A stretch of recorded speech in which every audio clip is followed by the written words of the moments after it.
Welcome to the Future of Structures podcast, where we talk to the experts who are evolving our buildings for tomorrow.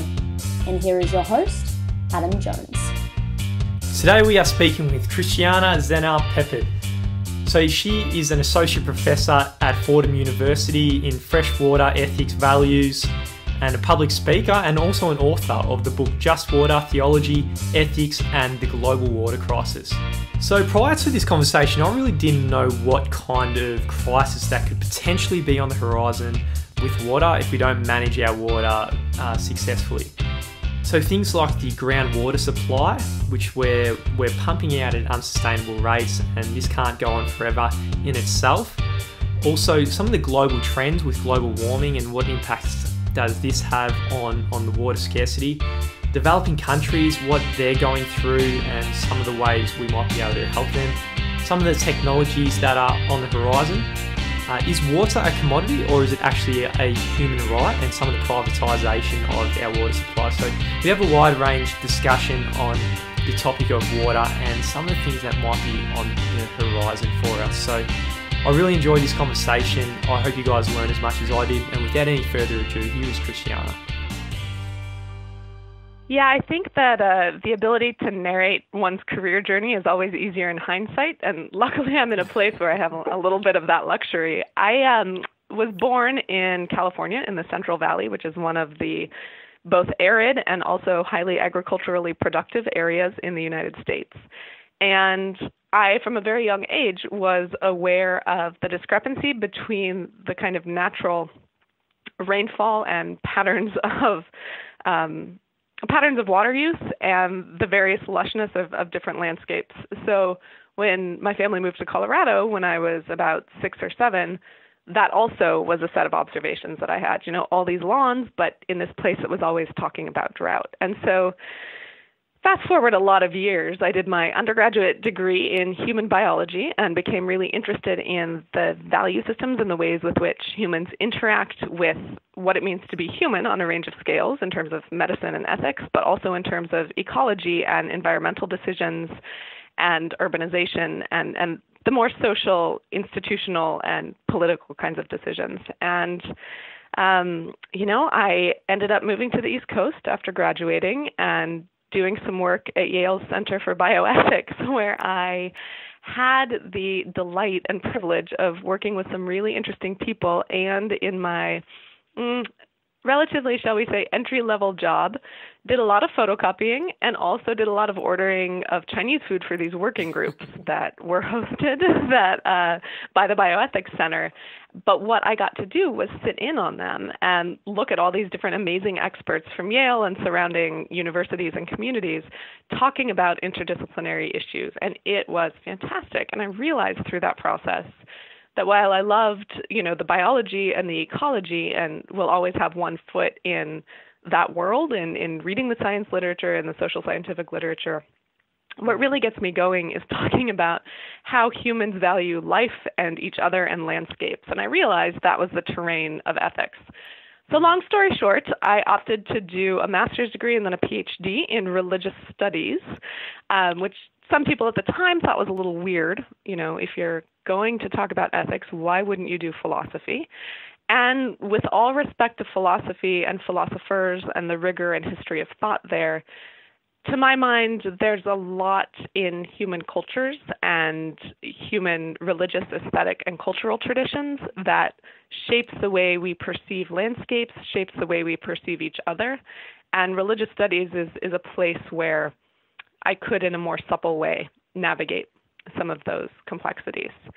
Nice. So long story short, I realized one day that my passion of learning about water in the Western U.S. and around the world was actually a perfect fit for a dissertation in religious studies. And at the time, people were not seeing the connections in the way I was. So that was about like 2006, 2007. And then, a year or two later, water crises and value paradigms started hitting the news big time. And since then, things have really taken off. Yeah. So I'm now a professor at Fordham University in a position that's theology, science, and ethics. And I focus on environmental ethics, especially water, in an era of climate change and globalization. And I also do religion and science. Yeah, cool. Yeah, it's a very unique, I guess, background. So you said how you studied religious studies, and then you also had this fascination bit about how we value our landscapes. In an ideal world, what could we take from religion and I guess philosophies and things like that, and then bring it in, and ethics, and then use this to, I guess, get inspiration to treat our landscapes a little bit better?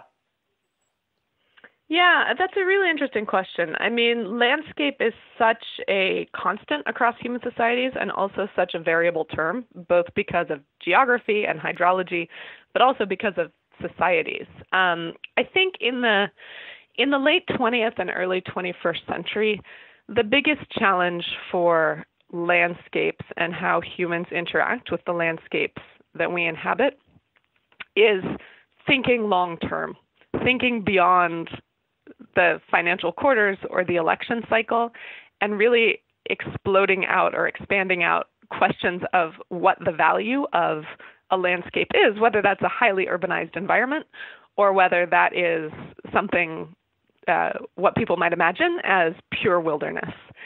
I think that there's so much commodity logic and so much financialization of all kinds of resources in the world these days.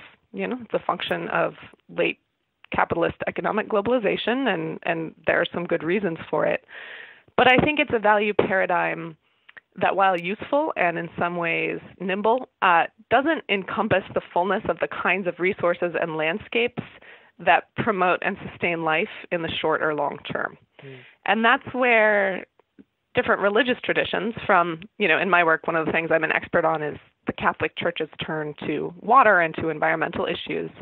You see that being lifted up in a lot of Catholic teachings from the Pope and others, talking about how water is life, water is fundamental to the achievement of all other rights, water should be a human right, water should not be treated primarily as an economic commodity. So you get that kind of logic coming out of like a Western monotheism.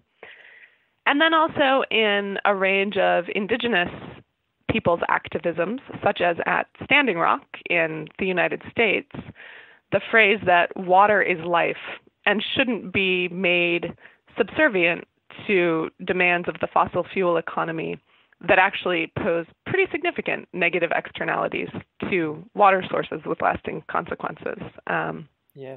You know, there's also these, you may be familiar with, in New Zealand, the judicial decision that saw the Wanganui River as an entity deserving of the same legal rights as persons, which is pretty amazing because that is not how rivers or bodies of water or landscapes have ever been conceived in industrial Western political economy. That's unbelievable. I'm not sure if you're aware, but there's something similar going on in Australia at the moment with the Adani. There's a big Adani coal mine about to go up in 2020, and it's about to destroy a big part of the Great Barrier Reef. So again, it's one of those things. If I guess you're in the room looking at them doing a cost-benefit analysis, I wonder how they kind of put a cost on some of the externalities, like you were just saying. Yeah, well, that is such a great example. I'm so glad you brought it up. The cost-benefit analysis is tricky because, as many environmental writers and ecological economists point out, nature doesn't necessarily have a voice to advocate for what its costs are, but also our economic theories and paradigms are not really very adroit at measuring the long-term, literally downstream consequences. So, for example, the problem of externalities, right? Externalities have been, I guess I would go so far as to say externalities have been the condition upon which so much economic growth has happened, and in particular, negative externalities regarding natural resources.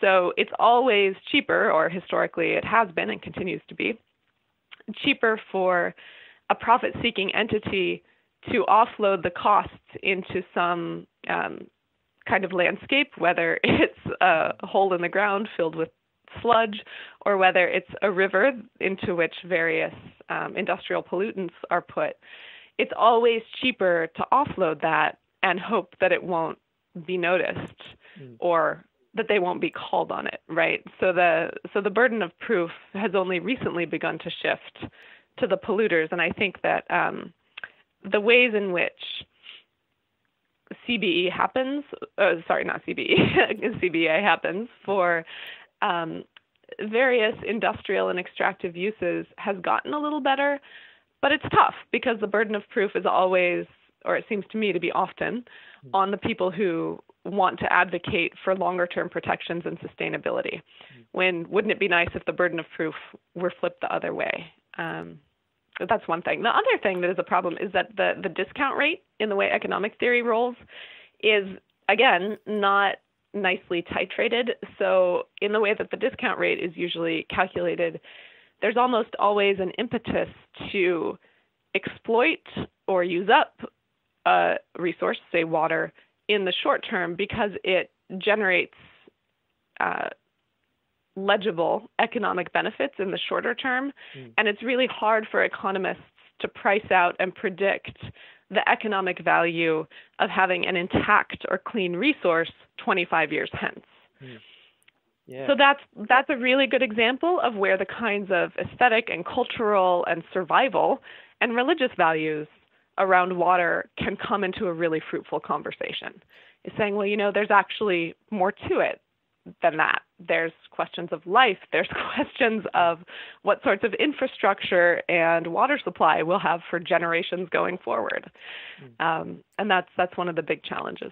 Yeah, and it's water is definitely something we really take for granted. I know in Australia we were in a drought about 5 years ago and everyone was really scared and really valued water, and now we're out of a drought. No one's really thinking about it again. So why are we in a water crisis at the moment, and what are the trends, the longer term trends that you see with water in the world? Oh, that's such a good question. It's such a big question. All right, a few things. The first thing I would say is that while I did write a book called Just Water, Theology, Ethics, and the Global Water Crisis, plural, I'm actually much more comfortable referring to global water crises. Oh, sorry, crisis in the singular. My brain gets ahead of me sometimes. I'm much more comfortable referring to global water crises in the plural. Okay. And that's because that while there are some very straightforward general statements that can be said about the state of water around the globe these days, especially in interaction with human societies, there's also so much particularity based on, again, hydrology, geology, urbanization patterns, infrastructure, mechanisms of distribution, and social patterns. That being said, there are a couple things that are true almost everywhere. One is that the population growth and economic growth of the 20th century was fueled by many things, one of which was the extraction of water from underground sources, so the extraction of groundwater. Groundwater can be shallow, interacting frequently with surface water, lakes, rivers, etc., and easily accessible, or groundwater can be very deep in aquifers that are fairly ancient by human standards and that take anywhere from 1,000 years to 1,000,000 years to replenish. So what happened in the 20th century with the rise of certain forms of wells and submersible pumps and so forth is that human beings began to be able to extract that deeper groundwater on much more consistent levels. But the rate of recharge by which surface water, or the hydrological cycle that we learn in elementary school, but recharge is the rate or the way in which that surface water replenishes the groundwater. That rate of recharge has not met the rate of extraction. And so if I had to give a very short answer to what is the global water crisis, I would say over-extraction of groundwater. Okay, and you say it's in wells. So when you say wells, I always picture more in the developing countries. So is this a problem that's going to be bigger in developing countries than the developed in the world? Oh my gosh, this is a problem everywhere. Yeah, I mean, again, geography matters, but it's a problem in Mexico City. It's a problem in Beijing. It's a problem in California. It's a problem in Texas. It's a problem in the Midwest of the United States. Anywhere that agricultural and industrial production has been served by extracting huge quantities of groundwater, it's a really, really big issue. And it's only really been pretty recent that this has come into public attention, because for so long it was assumed that water was this ultimately renewable resource, right? I mean, it is in a sense, in terms of the laws of thermodynamics, water is never ultimately created nor destroyed. We're in something of a closed system across the planet. But that doesn't necessarily mean that the water in particular places is going to be exactly where you want it when you want it to be there. And, I think that part of what was a revelation to hydrologists in the late 20th century was just how profound was human reliance on these groundwater sources and how quickly we were depleting them. So mapping of aquifers, which are these big caverns of groundwater deep underground, that really only became reliably feasible about a decade or so ago. Before that, there was a lot of sonar testing and some estimates, but it was very, very murky.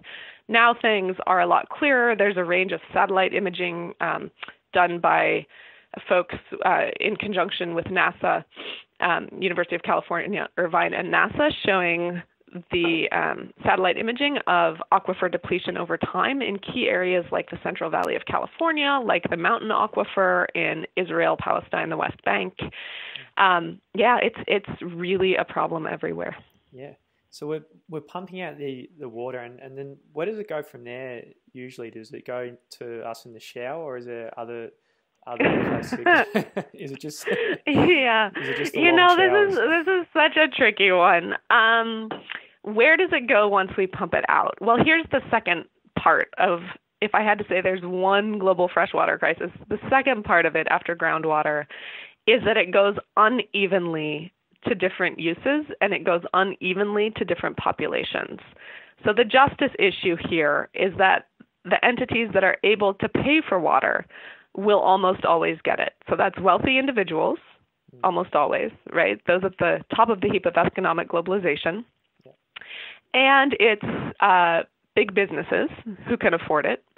And it's, to some degree, agriculturalists who, in many places from the U.S. West to Punjab in India, are highly subsidized for their water extraction in a range of ways. I don't need to get into that in great detail right now. But so, one thing that is a little tricky for people to get their minds around is that it's not necessarily what's going on in your shower that is the cause of global water crises. Certainly, it's a part of it. If 8% of global water consumption is due to domestic uses, that's really, really a tiny proportion compared to agricultural and industrial uses. Now, granted, domestic uses are what we as individuals can improve on, and there are always areas for improvement in a person's water virtue, especially in the developed world and those on top of the heap of economic globalization. But, the folks in the United States where I live consume robustly more amounts of water in going about our daily lives than do people in many parts of India, certainly in sub-Saharan Africa. And in general, the higher a country's achievement of certain forms of economic development, the higher their consumption per capita of water. So there are things that individuals can do. But part of what I really want to stress in my work is that while it's important to cultivate virtue and individual good decisions with regard to consumption of water, it's also really essential to think about the ways that institutions and systems of water provision and certain forms of social and political organization and economic value incentivize broader types of water consumption or conservation. So it's not just about individual decisions. It's about how societies and cities and nations choose to regard water sources. Yeah. So I guess some of the other uses seem pretty important for water as well. So is there a big overpopulation issue, and can the world actually handle the population that we have at the moment when the groundwater supply starts to run out? Like a population question, right? So here's the thing about the population issue. Global population is obviously increasing and massively. And so there are huge questions, and have been huge questions, arguably since his 1798 essay on the principle of population, and certainly since in 1968, Anne and Paul Ehrlich wrote The Population Bomb. There's been a lot of anxiety among intelligentsia in developed and colonial countries about whether there's enough resources to go around. Here's what I want to say about population. Water is an absolute baseline. It is essential for every form of human survival. It's non-substitutable. And that makes it a real limiting factor in terms of population and population growth. And when people don't have fresh water, we will go to the extent necessary to get it for ourselves, for our children. Now, I'm a white woman and a professor sitting in an office in New York City, so I have not faced the realities that many, many, many environmental refugees, for example, whose water sources dried up and whose fields had to be fallowed and couldn't subsistence farm anymore, and so became environmental refugees. Any correlation between drought, that is, forms of climate-related water scarcity, and human migration and conflict. So I don't know that the best question about population is, are too many people and are we going to run out of water? I think the more nuanced question is probably, given global population growth, given the dynamics of hydrology and society, how are certain issues or certain areas going to become flashpoints for migration and suffering and conflict, given that humans will go many, many lengths to get a drink of water? Yeah, it's going to be it's a tough one, and it's a tough one. It's one that when I give talks, people almost don't want to talk about. Partly because of my expertise on the Catholic Church and environmentalism. People often say, well, the Catholic Church is this pro-natalist institution, and the whole problem is that there are too many people. And how is the Catholic Church advocating for a right to water if it won't also be conscious of the way in which the birth rate is contributing to scarcity? I get what they're saying. I also think that it's a very, very flat way of looking at population and consumption. So there are really, really, really excellent arguments, and ones that I think are right and true, about empowering women to have control over the size of their families, about educating women, about how that reduces the birth rate and maternal death and suffering and all these things. So this is not actually a conversation about birth control as I tend to have it. The conversation that I tend to have with these audiences, who tend often to be predominantly white and highly well educated, and in the United States and Europe, is, why is it that we are tempted to think of population writ large as the core problem that needs to be addressed in order to fix water scarcity? And one reason, I think, is that it's easier for those of us who are in positions of power to externalize the sources of the problem. To say, well, if people in parts of Africa are having 6 to 7 children per woman, and all those mouths have to be fed, then there's the cause of the problem. And in one sense, okay, fine. If you're looking planetarily, you can do those odd kinds of averages. But if you're actually looking at the numbers, it's myself and my raising of my daughter in a highly industrialized context that uses much, much more water than that entire family in another part of the world. And so I get really cautious about population and resource debates because it is so often high levels of economic development that do the most consuming and polluting. And to talk about population is often a way of avoiding one's own responsibility and complicity. Yeah. Does that make sense? Oh, that's a terrific point, I think, because I guess the amount of resources we consume in the Western world, it would be a lot more than, I guess, in the developing countries for sure. Yeah. And there's all sorts of calculations that have been put forward, by scientists and popularized by the likes of Bill McKibben, the climate activist, who actually titled one of his books EAARTH,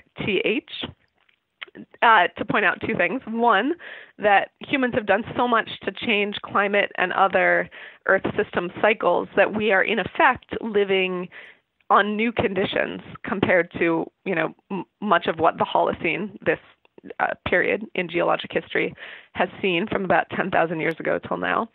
But secondly, that the people who have been responsible for the changing of those environmental conditions have generally been those of us, as you said, in the Western highly developed world. And so to refer then, as my line of critique and that of a number of other scholars goes, to refer then to environmental degradation as a species-wide phenomenon, while it's true, humans always impact our environments and litter and pollution can be problems everywhere, it's also the case that the core dynamics of how resource extraction and pollution have gotten going have been traceable to particular forms of Western history. That's not to say that, every other society is necessarily pure and in total harmony with ecological flourishing, but it is to say that the dynamics of contemporary environmental degradation are profoundly indebted to Western forms of life and political economy. Mm. Yeah, definitely agree with that. What about new technologies coming through? I've seen there's some desalination plants in places around the world. There was one in Melbourne. It wasn't very it was in Victoria. Sorry, it wasn't very successful. Do you think technologies like that providing some hope in the future? Yeah. I mean, I am not one of these people who wants to do a back to nature, technologies are bad and anything natural is good. I think that's pretty simplistic. Technologies are fantastic, and humans are super creative entities, and our engineering acumen, our technological acumen, our problem-solving abilities are phenomenal. What I want to caution us about is not to view technology as a silver bullet or as a panacea, right? Because any technology, and there are many that are so amazing, and we can talk specifically about some in a sec, but any technology is only as useful as the paradigm within which it's deployed. So what are the ends that are being sought by using this technology? And who has access? For what cost? And how often? And who adjudicates it? Those are all questions of politics and policy, and in my view, fundamentally ethics. So yes to technologies, but yes also to these broader conversations about ethics and the purpose of technology and the value of water and just distribution and those sorts of things. Desal, most water experts are pretty sanguine that desal is going to be a substantial part of providing fresh water supply in the future. It already is in many places. Israel, for example, Saudi Arabia. There have been, just as in parts of Australia, there have been some semi-ill-fated attempts in Arizona and Southern California with regard to desal. So that, how that proceeds will be an ongoing question, but a lot of market analysts think that the further societies get into water scarcity, and especially if economies keep relying on agriculture and other forms of extractive consumptive water use, those will continue to be essential. The technologies that I'm actually most interested in tend to be on two levels. One is the provision of fresh water to individual households in water-scarce areas in ways that can facilitate the economic achievement and educational achievement, especially of women and girls. So here talking about areas where people live in more subsistence conditions, pre-industrial or industrializing contexts. And it parallels in some ways conversations about energy access. And so there are some really interesting household level technologies being developed in terms of water purification, but also in terms of water supply generation. You know, for example, what happens if a device could be invented that condenses the moisture from the air, the water vapor, and turns it into a liquid that can be used for domestic purposes? Well, then the women, and largely women and girls, who go to gather water, walking, you know, sometimes 3 hours a day to get to a water source that may or may not be clean, well, then they have just saved those 3 hours. So what does life begin to look like for them, right? That, I think, is a very, very cool direction. Yeah. On urban and like city scales, there are some really huge questions to be asked too. Like, so moving now to the developed world and, for example, to New York City or San Diego or, you know, Sydney, one of the issues is that, how do I put this delicately? There's generally drinking water in our toilets in the developed world. And what I mean by that is that the purified water that we are in the developed world more or less accustomed to having at our disposal is used for everything, right? So the water that comes from my faucet also is the water that goes into my toilet. And put frankly, you know, like, we don't necessarily need to flush with the cleanest water. So how does water reuse and even water recycling begin to look in urban settings? There's so much potential there. But the ways in which plumbing and urban infrastructure happen mean that there tends to be an input pipe for, you know, clean water. Clean water goes here. We use it for all different kinds of things, and then an output or sewage pipe, you know, and then it goes out. But what we really need are a series of pipes, maybe a gray water pipe where the water can be looped back after you've used it for washing food or taking a shower. Maybe it can be looped back and go into your toilet, and then it can go into sewage, you know. But that's an invisible thing that people are just starting to get our heads around. Yeah, awesome. Especially, I really like the sound of that moisture condenser thing in developed countries. Is someone actually working on something like that at the moment? Or yeah, I've heard of 2 companies that are actually working on that, and I am at the moment blanking on the name, but I can find you at least one of them for the liner notes.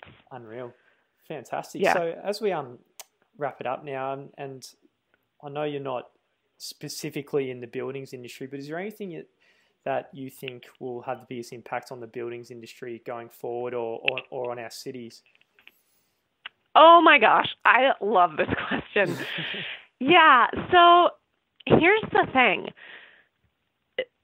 People who are doing building infrastructure and building engineering have an opportunity to imagine sustainable, reusable, or recycled water systems in ways that most people don't. So green buildings, sustainably oriented buildings can really be proof of concept for how larger scale cities or regions can function in terms of water. And that's because there's the freedom with building engineers and architects to design systems that are internal to the building that reuse or recycle water in certain ways. And I think that within 20 years, this will be a major, major, major part of not just environmental or sustainability design, but also just buildings in general. You know, I hope I'm right on that. Let's talk again in 20 years.